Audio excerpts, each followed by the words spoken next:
Yes, hello everyone. Welcome back to WD18. My name is Jake. I'm joined by Sam and Charlie as usual to talk through Burnley 1, Watford 1. Now, if you said to me before the game, would you have taken a point?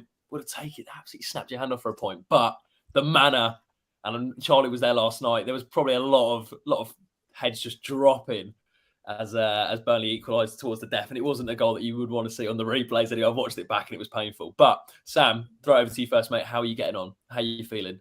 Have you recovered? I'm all right. Yeah, I mean, if you are plugging the match reaction from last night straight after the game, if you saw that, you probably saw my mood. It's so weird because, as you say, if you offered me a point before the game, I've been buzzing with that. But the reality of it is, it's 2 points dropped. The manner that we conceded the goal right at the end, it's a painful one. It hurts, but we're Watford fans. We're used to it. We go again on Monday. Again, Charlie, what was the mood genuinely when that equaliser went in? Everyone just kind of fell silent. What was the atmosphere? What was it like walking out of Turf Moor?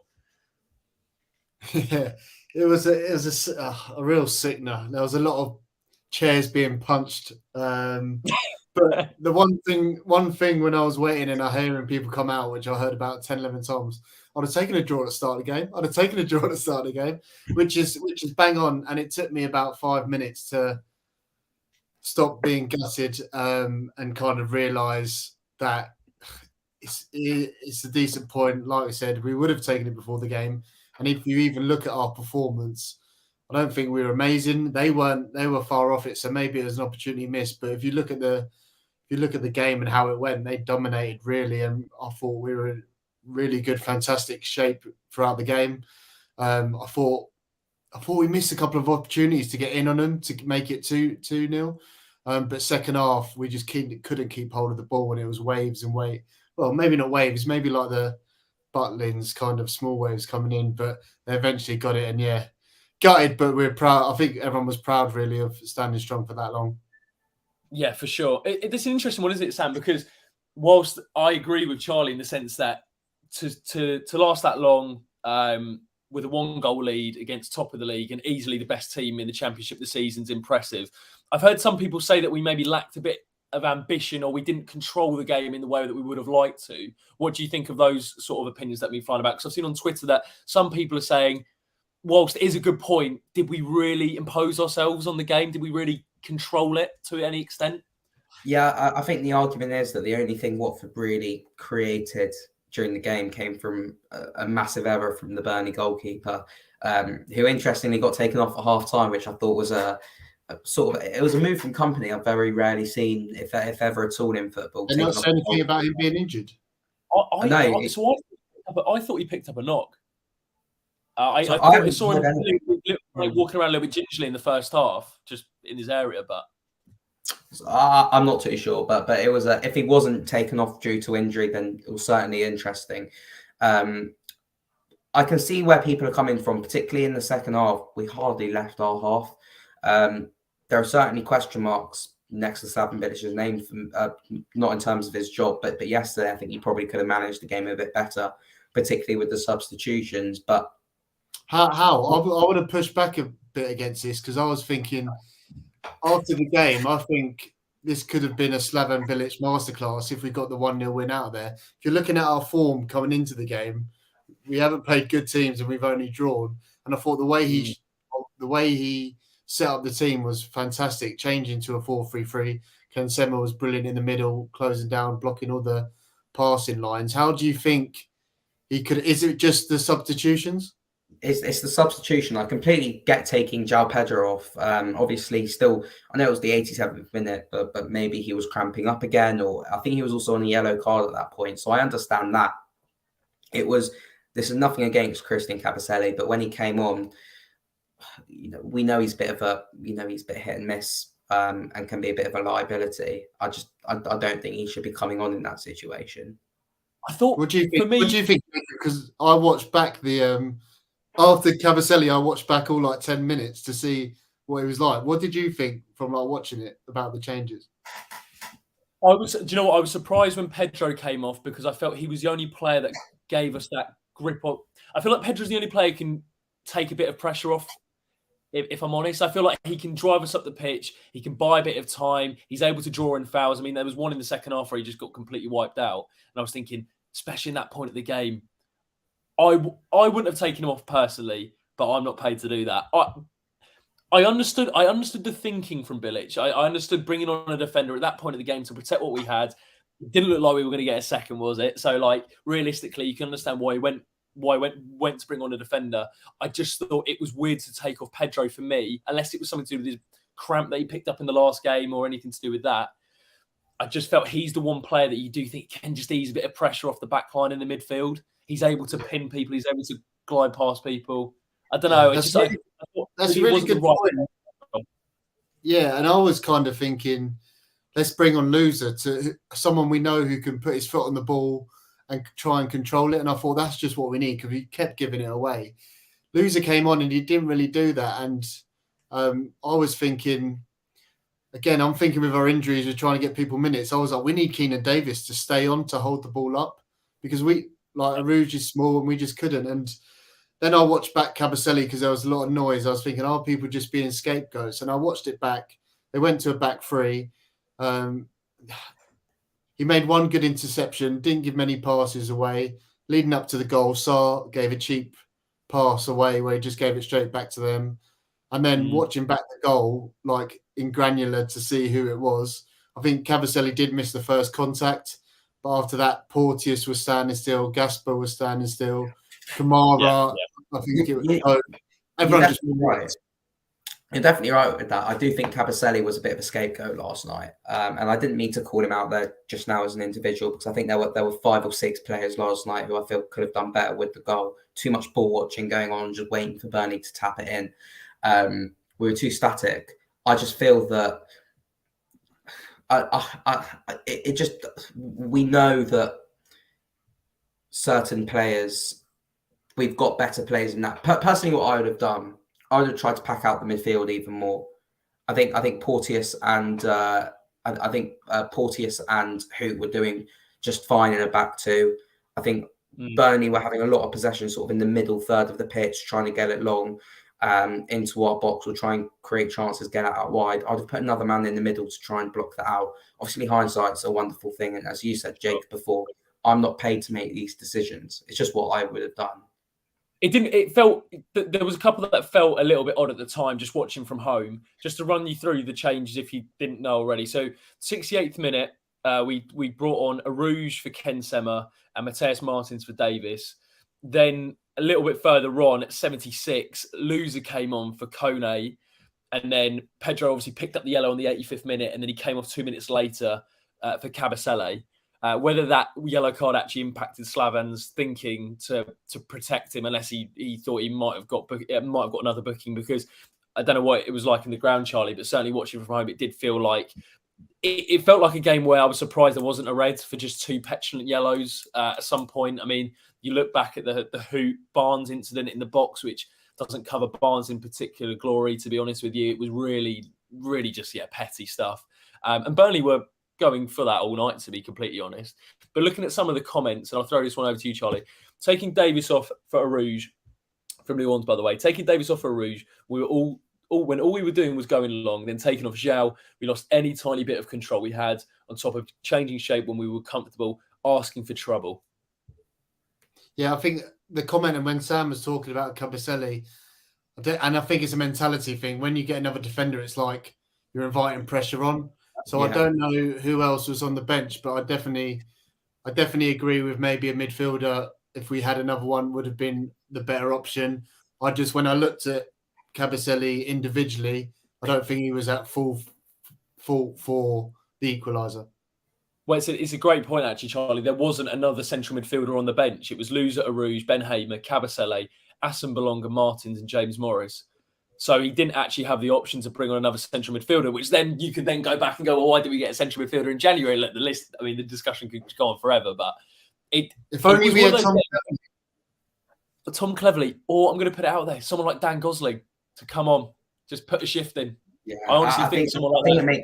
I think it makes it clear as well. I think with the players coming back, I think Bakuna's done now, to be honest with you, unless we have another injury crisis. He wasn't on the bench. Is he injured? Yeah, I'm not sure. I saw him outside the ground on, was it Saturday we last played? The game before against Blackburn. Yeah, he was outside the ground with his family.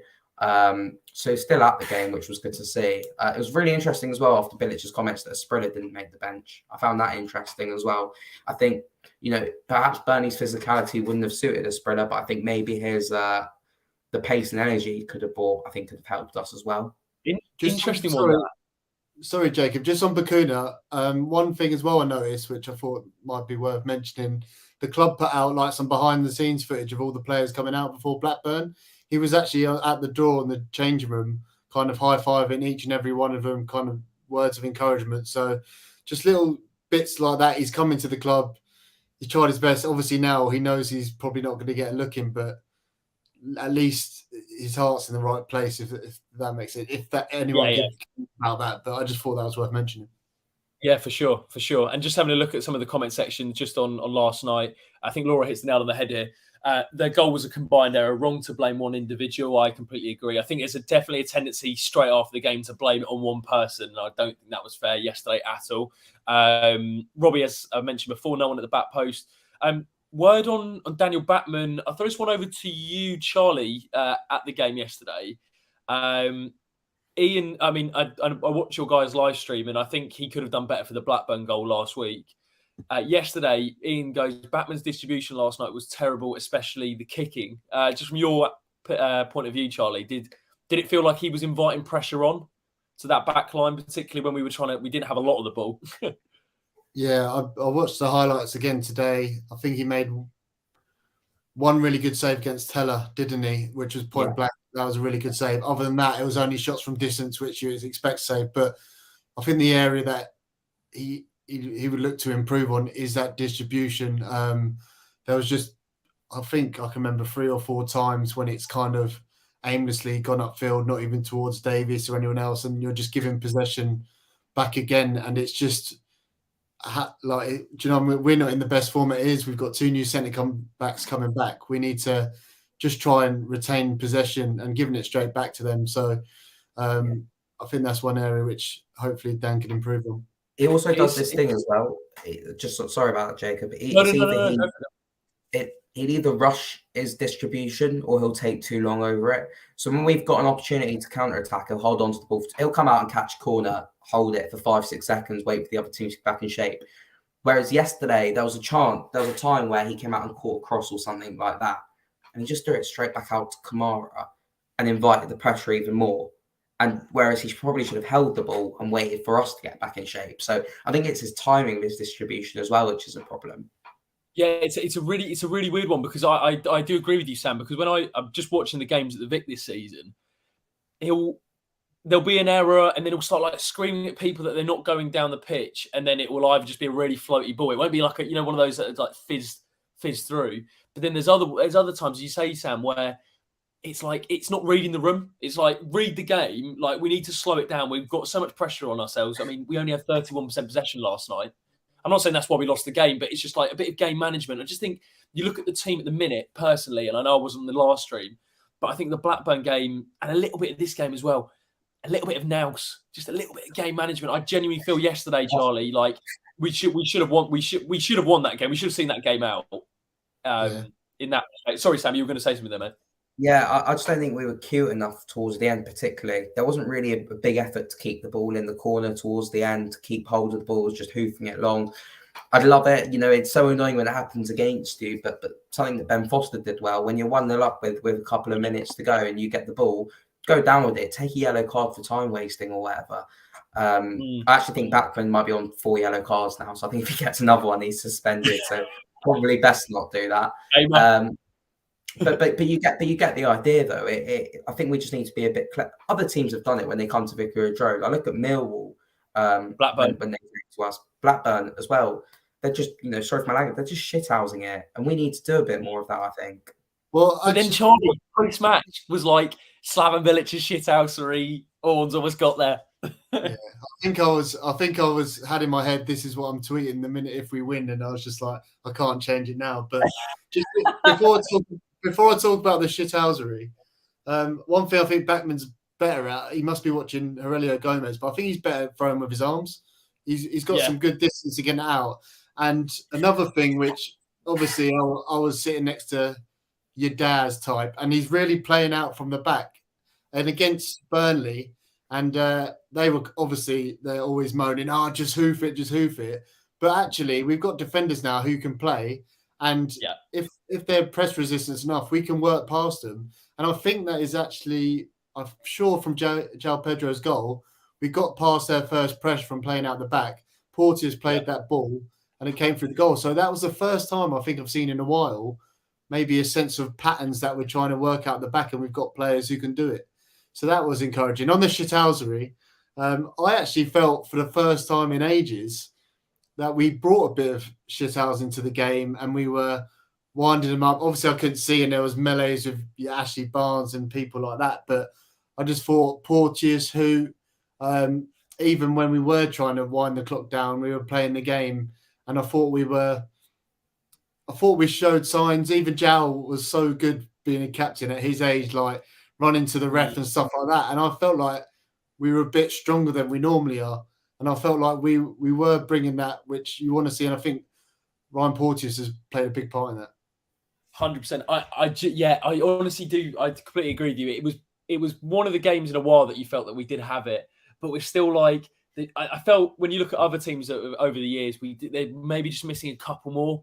I think particularly if we're trying to get promoted personally anyway, like as you say, Porteous has come in, Hoot's come in. Hoot was absolutely desperate to give one on to Ashley Barnes, by the way. Oh my God. Honestly, at one point, I have to say, I was watching it, I was going, Wesley, calm yourself down. Otherwise, there's a big problem. But even with João Pedro's goal, I was just going to mention, Charlie, before I forget, what I really liked, just Porteous, is what he's brought so far when I've watched him, is like, for the first time in a while, a centre-back beating the first line of press from the opposition. I actually can't remember a centre-back at Watford who's done that in a long time, to be honest. Like, it's just such a joy to see someone, as Troy would say, with a bit of cojones, just going past a few players and actually creating something. And the balls that he releases as well, even if it doesn't come off, in the back of the opposition's mind, you're thinking, well, got to look out for him if he's gonna go through. As Axel says, I'll throw this one over to you, Sam. What do you lads think of Porteous and Hoot last night? First of all, Charlie, we need the customary pronunciation of Porteous's name. Need to go to a game with you shouting it. And Jacob, can we have a rendition of the chant now, please? Because you're Porteous, I'd do anything for you. Get that lad on X Factor. This is WD18 heritage. That is going on TikTok. Mate, if that makes it to the 1881, I'm loving it. I don't think they'll have it, to be fair, but I was really happy with it when I kind of like was having a look through. I kind of, to be fair, I would shout out to the Hibernian fans. I did have a look at back in the day what they used to sing for him. Mate, it's unbelievable. They love it as well. So I think they were singing "Walking in a Porteous Wonderland" yesterday. So he's already got a chant. But... Oh, mate, we've missed the boat.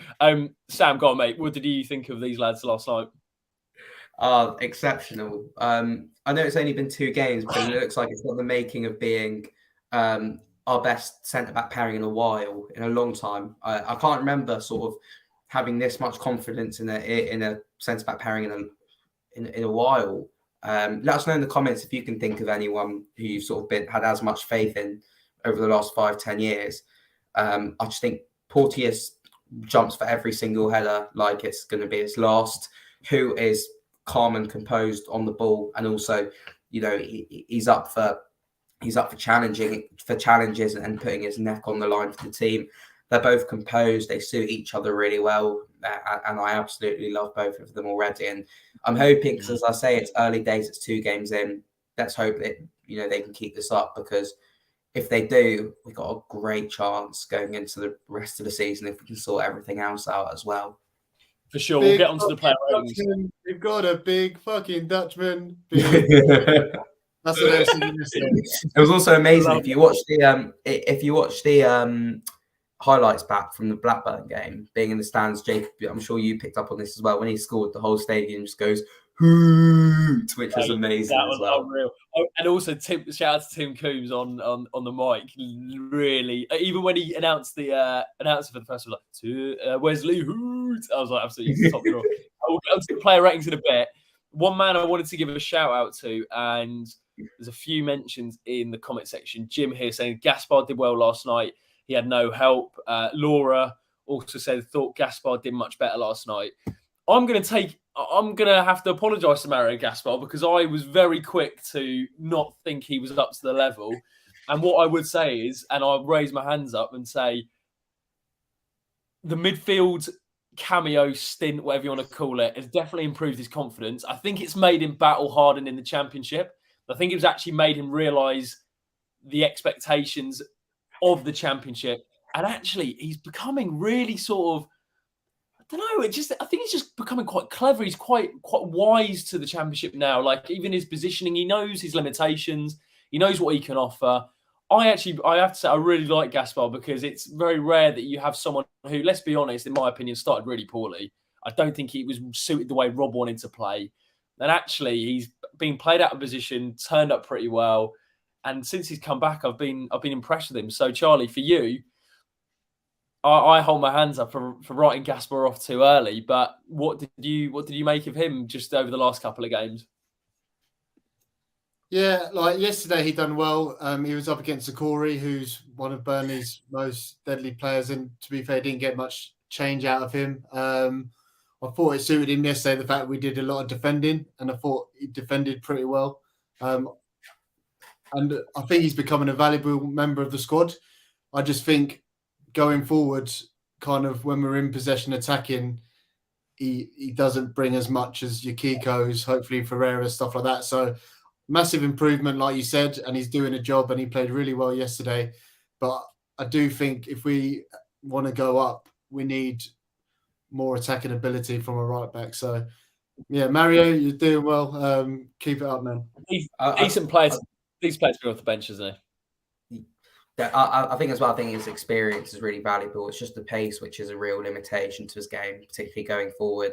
I just want to give a huge shout out as well to Hassan Kamara because recently, he's been someone who arguably has been scapegoated. His performances haven't been good enough at all of late. Maybe a weak spot in defence, but yesterday he was outstanding. I thought he had a really good game. His best game this season, would you say? Kamara. I think you could argue it. The only other thing I'm thinking Stoke because of those deliveries he was putting in. Yeah, Stoke, he was really. Even that, there was that. Do you remember that in the corner? He did that little drag back. That was absolutely. Yeah. Do you remember? Not lovely. Yeah. I thought Kamara was outstanding. Yeah, it's an interesting one. Yeah, I thought he did play better yesterday, and we'll go on to the player ratings. Just one thing I wanted to say is a lot of people did say it was Gaspar's man last night for the goal. It actually wasn't. It was Porteous' man, which actually got the flick on. I know there was a lot of things that could have changed, but people were saying it was Gaspar and it wasn't. I watched it back and it wasn't it. I'm sticking up for Mario now. I've gone full circle. Anyway, we're moving on to the player ratings. I'm going to fire it over to Charlie and Sam, and I can kind of if there's any debate, I'll throw my opinion as well. So we'll start off with the goalkeeper. We'll start off with Daniel Batman. Charlie, rating, please. 5. We spoke about it. Made a good save against Teller, but distribution not amazing. Distribution not amazing. And let us know your player ratings in the comment section below, or if you're watching this back. Sam, I'll move it on to Hassan Kamara, who you just mentioned. I'll give him a good 7.5. Huge improvement yesterday. I think some concentration problems to his game, but much, much better. Nice. Moving on to Poto, Charlie Zazzera. EUE Pot. I would give Ryan. I'd give him an 8 again. Colossus in the air. My dog going mad. Good in the air. Always trying good passes, break lines. Made our first goal, so he continues to impress. I'd give him an 8. Did I say 8? An 8. Nice. Love that. Moving on to his partner, Sam, Wesley, who both have been getting plaudits for yesterday's performance and then Blackburn as well. They look like a good pairing. They suit each other quite well, particularly in this league. What are you going to give them? Give him, and rather. Because they pair so well, I'll also give him an 8. I spoke about before, composed on the ball, was able to get in Ashley Barnes' head rent free, and all round good display from him. I wouldn't leave Great him with my stuff. girlfriend now. Gorgeous man. Gorgeous. And the jawline game from both our centre backs is incredible. And also, what I would say is just the beard and the slip back combos, phenomenal. Not many people can pull it off. Grealish, Wesley Hoop, put them in the same bracket. Moving on to the right back, Charlie Zazzera. I don't know why I keep saying Charlie. It just rolls off the tongue, your last name. It's just beautiful. Moving on to the right back, Mario Gaspar. Let's give it. If Sam's doing points as well, I'll give 7.5. Defended really well against a top player. So well done, Mario. Yeah, well done, Mario. Love that. We'll go with someone who I want to give a personal shout out to. And, from certain sections of WD18 has received criticism, Mr. Hamza Chowdhury. His hair is massive and he hates Luton. Hamza Chowdhury. Sam, what are you going to give him? I thought he was phenomenal. I've been critical of Hamza in the past, and I put it on our group chat last night. It was his best performance in the Watford shirt. He was absolutely phenomenal. Again, I think he could probably improve on the ball. It's not his game, though, to distribute. And I think next to Imran Loser, when they're both fully fit and at their best, I think that's probably our centre-back pairing. I'll give Hamza Chowdhury an 8.5. Man of the match? Man of the match, yeah. I'd say man of the match for me. Charlie would go 9, 8.5. He's going to be really important for us when we're playing the big teams, if we do get in the playoffs. I think we struggle, and he might not look as good against lesser teams when we've got the ball, but when in transition and stuff, he's going to be key. So a 9 from me.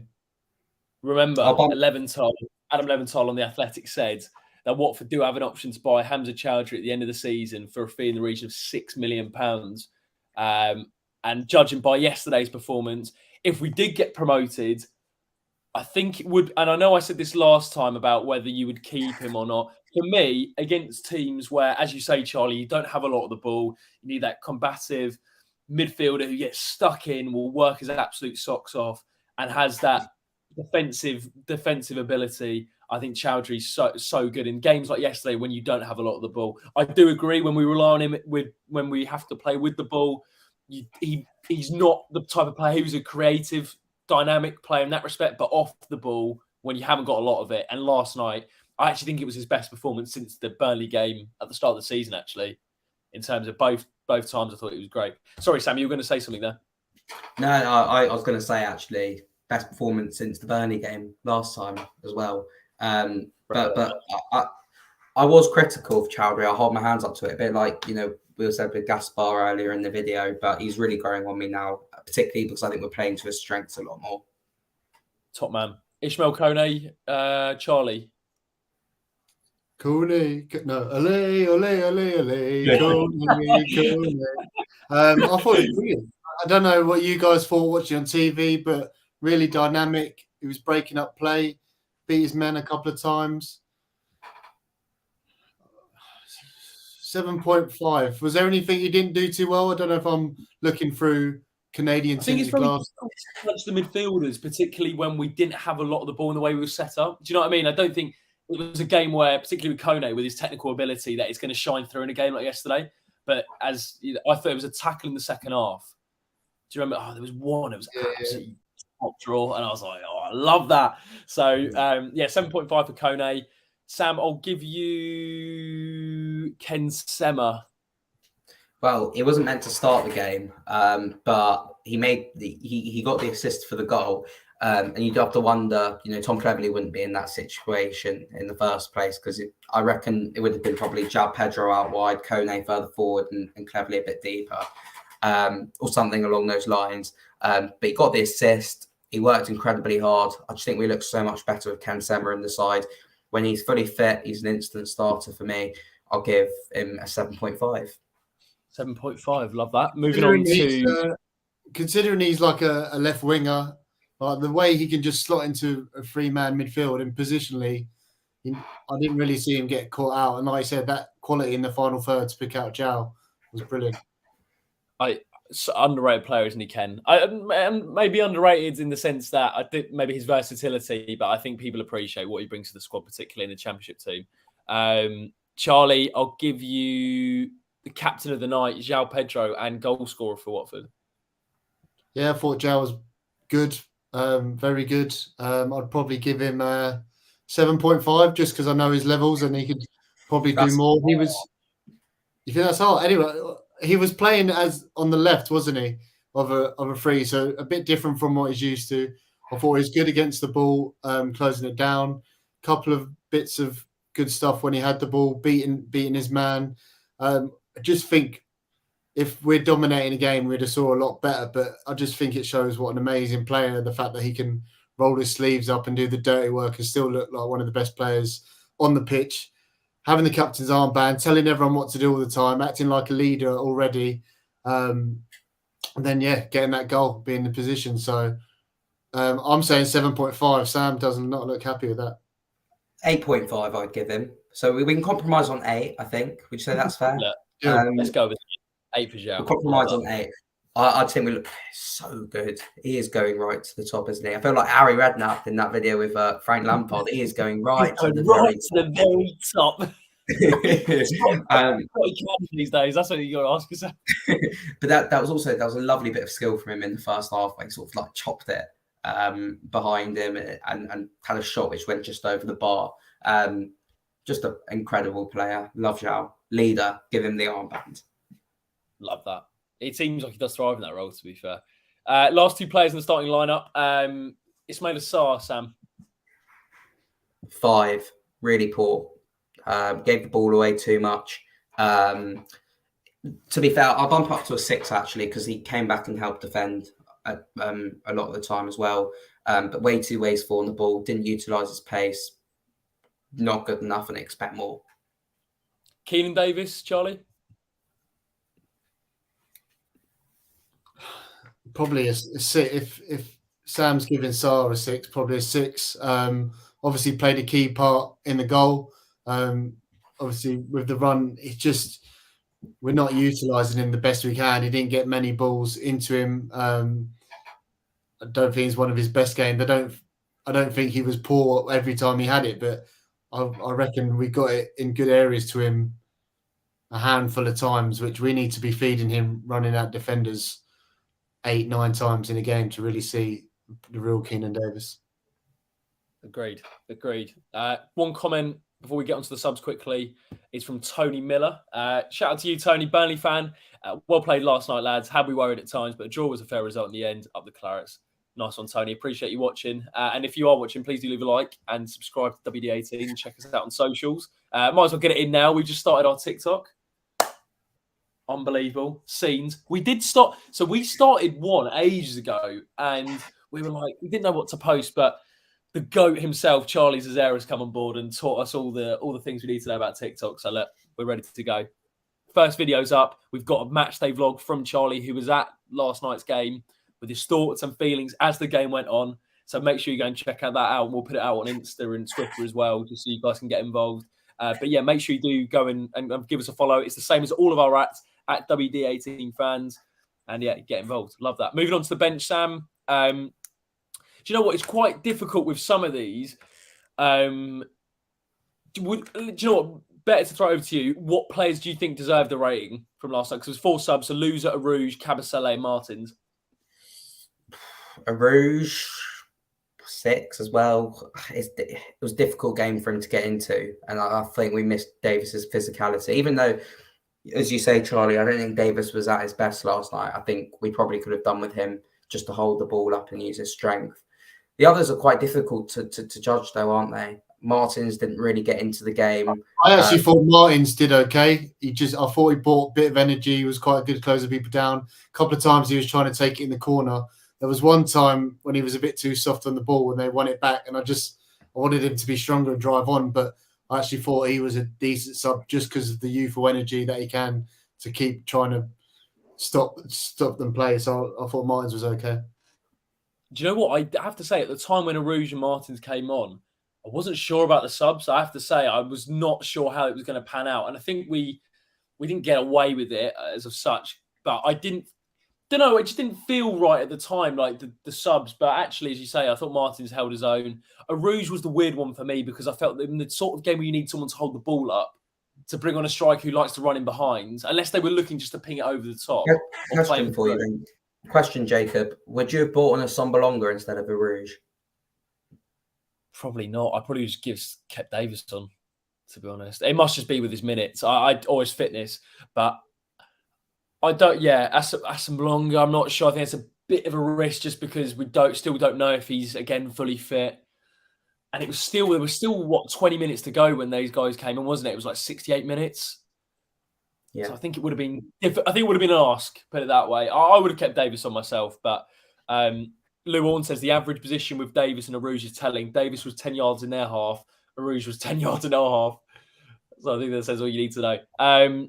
Any other players, Charlie, that you feel deserve a rating? We'll go on to Bilic in just a moment, but I think that's pretty much it. Okay, so we'll just throw it over to the guys with Slavan Bilic, who, as I say, has had a bit of scrutiny over the last few weeks. He got a bit of scrutiny yesterday for some of his tactical decisions, but we've had both sides of the argument here today. So I'll kick it off with Charlie at Turf Moor. What are you giving Slavan Bilic? Not at Turf Moor now, but he was. I'd probably give a 7. I was generally thinking if we go there and win, the way he set up the team, changing to 4-3-3, I thought structurally we were really good. Bit of an idea now, which might not be for live stream, but it'd be interesting to speak to a West Brom fan to see what they think of Slavan Bilic and what type of coach he is. Is he a bit better as a defensive coach? He was a defender when he was a player, wasn't he? I think or a midfielder. Is he more of a defensive coach? Does he thrive a bit against the better teams like we saw at Norwich? Are we struggling to break teams down where that might not be Bilic's game? So it'd be interesting to hear from West Brom or West Ham fans kind of what they think of him. So I thought like out of possession we were great, just in possession we weren't good. So I'd give him a 7 because he was about 20 seconds from beating Burnley, who have won a record 10 consecutive games in the Championship. So a 7. 7 for Bilic. Sam? 6, probably. I just think we got too, as we discussed, but I think we got too deep. And I don't think we should have bought in a centre back. I think that probably killed us. Obviously, I know it's all high. If we go on to win the game, we're giving Bilic 8-9. It's the same principle at Norwich. When we go and win that 1-0 by the finest of margins, we're all going Bilic masterclass. We go lose that 1-0, everyone's going, oh, Bilic is, he's not good enough, that sort of thing. So it's the fine margins, but I think ultimately it cost us yesterday. So I'll give him a 6. One thing we were saying from yesterday, they didn't feel like they were that threatening throughout the game. We weren't hanging on. Batman wasn't making that many kill saves. Like I thought we contained them really well. And I think that was from the coach. But I think what some fans are looking for is what we're doing with our attacking talent and how to get the most out of them. So I see both sides to it. But like we discussed earlier, looking at the bench, we wanted the midfielder to come on. Cleverly's gone off injured, gutted for Tom. Hopefully he's not too bad and we're going to see him out playing for us soon. But yeah. What do you guys think? Jacob, what do you think in terms of Bilic, kind of defensive, attacking, what kind of coach he is? When he came in, I thought he was going to play with a back three more often than he has. Really? We have maybe that's down to the wing, maybe the lack of wing backs that we have, particularly on the right side. Actually, you'll say Ferreira could play that side, but I don't know. I think I expected it to be more free-flowing attacking football than it has been. Whether that's down to him or the players he's got is probably the question to be asked. I kind of thought not it was going to be the Jokanovic sort of style, but very sort of like try and outscore the opposition sort of thing. But I haven't really seen a consistency with his tactical approach, if I'm honest. And that's one thing for me that's a little bit frustrating because I don't feel, whilst it is difficult mid-season to get an identity with the group of players that he has, and it is a real mixed match of players with different recruitment and, new players coming in and stuff. And I'd imagine that is a really difficult task as a head coach. I don't feel, he's not getting the best of them, but I don't think he's found the style yet which suits the group of players that he has. And he hasn't been helped with injuries. He hasn't been helped with the January window, as in he's still got to work that out. But it's getting to the point now where I'm kind of expecting like Blackburn at home, for example. I get why he set up the way he did against Burnley to an extent, but I did expect more going forward, if I'm honest. I don't think we're getting the best out of the players we have in attacking areas for me. You can't really have any complaints about defensively because in terms of recently, anyway, for me. You look at the last 3 games, defensively, we've been really sure. Obviously, Reading, I know we conceded 2 goals, but the point was we just look better defensively, don't we, with the new players coming in. I do feel going forward, though, we aren't doing enough to go up, if I'm honest. Lou Warnes in the comment section goes, Bilic keeps letting the team down week after week, costing us points. Just don't think he's any good. Tony, Burnley fan, says, well, I think he got it right last night. I'm giving Bilic an 8.5. Robbie says Bilic was unlucky to lose cleverly before kickoff. Question over to Sam. I think it's probably the question to wrap up because I know there's a lot of people that want to watch Arsenal Man City, which is a big game tonight, to be fair. Ian, does West Brom on Monday now become a must-win, especially for Bilic? Well, I was thinking, I think the reason why a lot of people thought he could go after the Blackburn game, they were probably waiting for the Burnley game. I think by getting a point, I think I'll give him the West Brom game. I think we don't get a win or 3 points out of that. We know how the Pozzos work. This team work off new managed bounces. There's just enough time to have one more roll of the dice. I think don't beat West Brom, or particularly if we lose that game. I think that's probably it for Bilic. That's just how. It's not that I don't want him out. I think I really like Slaven Bilic. I think he's the right man. I'm just thinking in terms of what Gino Pozzo is thinking. Charlie? I disagree, but I don't know if that's kind of a heart thing. Like I really like Bilic. I like how he's held himself, how he's been in the media. I think injuries has meant he can't succeed. I'm looking at yesterday. I thought you could really see a team pretty well coached, obviously defensively, something that was worked on during the week.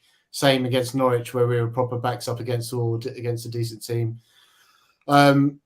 But I'm trying to be like defending Gino as well, saying, nah, Gino won't do it if we don't lose against West Brom. But then I got burnt earlier this year with Rob Edwards. So I don't think that if we lose, Bilic will get sacked. I think I don't know. I don't think, but maybe that's just me being naive and romantic. But where are you at with it, Jacob, as well? Hey? Where are you at with it? Do you reckon if we lose, he's gone? I have to admit, I don't, because I don't think there's a replacement out there who's got the pedigree that he has and that Gino will look at and trust. But what I would say is I think he has to get playoffs this season. Autos are obviously gone.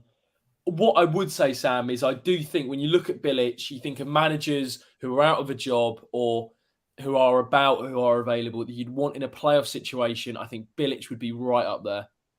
Right up there. I think in terms of getting, if you said 3 games, get us up, just get us to playoffs and get us up, I think he'd be right up there to do that job. So I agree.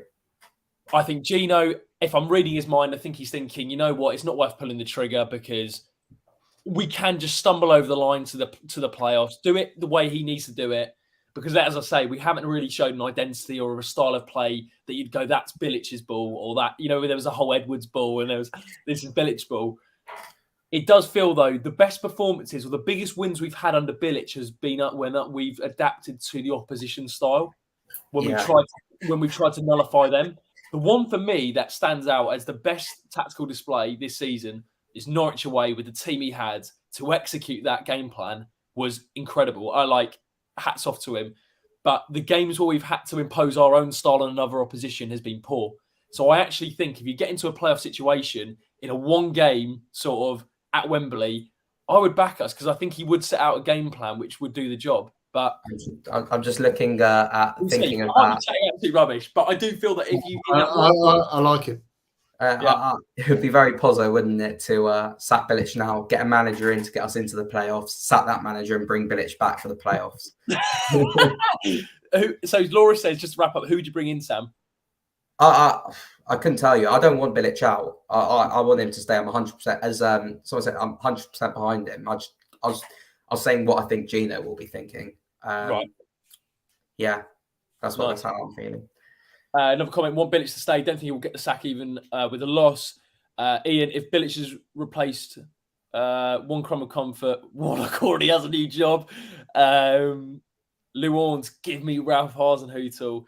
That's where we're going to end it. Give me Ralph Hasenhüttl. But We'll see. Time will tell. West Brom's next. Thanks so much to the guys for joining us. Thanks to all of you for getting involved today. As we said, make sure you do follow us on socials at WD18 fans. New on TikTok. I've had a little look. The views have gone up since the start, and we've had a couple more follows. So thanks to over. Get in. You can see my mug on another platform, which is. But yeah, thanks so much for watching. Leave a like on the video. Make sure to subscribe to WD18, and we'll catch you in the next one. Nice one. Love the audits.